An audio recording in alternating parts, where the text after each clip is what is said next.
हम किरण निधि सब मिथिलावासी सबके गोर लगै छी। हम आइ एकटा पहिल बेर चैतावर गबै छी, अहाँ सब सुनू। ई गीत हम अपनेसँ लिखलहुँ हँ, अपने स्वरमे गबै छी। अहाँ सब सुनू केहन लागत। नीक लागत तऽ लाइक कमेंट शेयर जरूर करब, और किछु त्रुटि भेल हैत तऽ कमेंट बॉक्समे लिख कऽ पठायब तऽ जरूर सुधारब। तऽ सुनू ई गीत। केकरा लपी सब आमक चटनी हो रामा, पिया परदेस। केकरा लपी सब आमक चटनी हो रामा, पिया परदेस।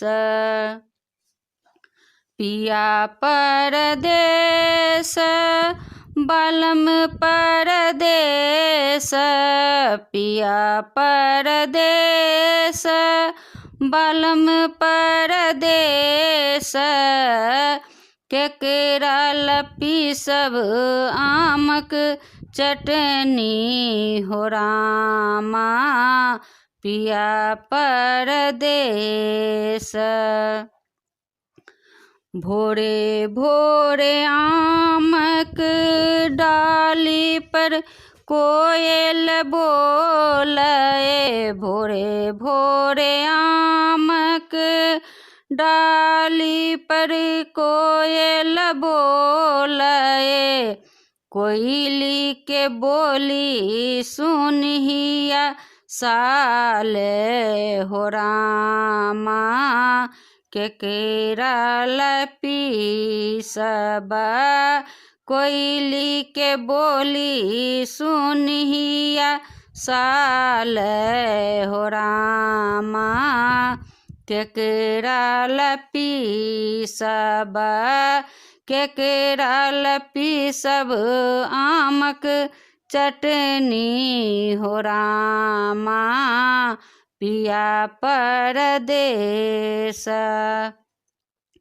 पिया परदेस बालम परदेस, पिया परदेस बालम परदेस।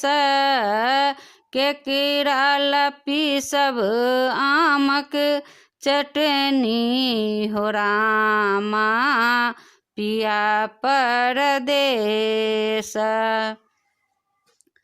भनसा कए जब हम उठलहूँ, भनसा कए जब हम उठलहूँ, कान में गूंजे पिया के बोलिया हो रामा। केकरा लपी सब कान में गूंजे पिया के बोलिया हो रामा। केकरा लपी सब, केकरा लपी सब आमक चटनी हो रामा, पिया परदेस। पिया परदेस बालम परदेस, पिया परदेस बालम परदेस। केकरा लपी सब आमक चटनी हो रामा, पिया परदेस। सबके खुआई हम बैसलहुँ खाए, सबके खुआई हम बैसलहुँ खाए।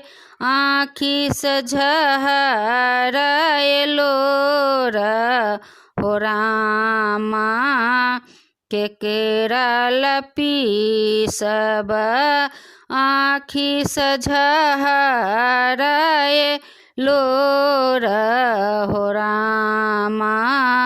केकरा लपी सब केकरा लपी सब आमक चटनी हो रामा पिया परदेस पिया परदेस बलम परदेस पिया परदेस बलम परदेस केकरा लपी सब आमक चटनी हो रामा पिया परदेस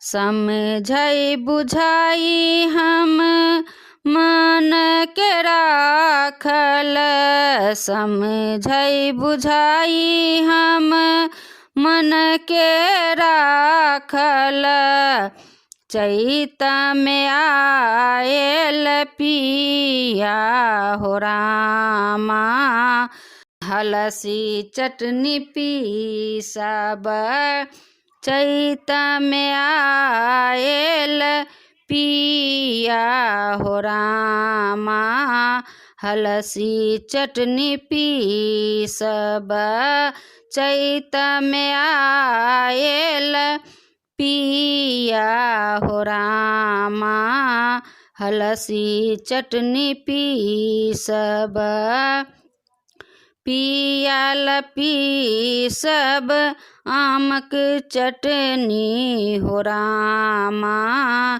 पिया मोर आयल पियाल पीसब आमक चटनी हो रामा पिया मोर आयल पिया मोर आयल बलम मोर आयल पिया मोर आयल बलम मोर आयल पियाल पीसब आमक चटनी हो रामा पिया मोर आयल।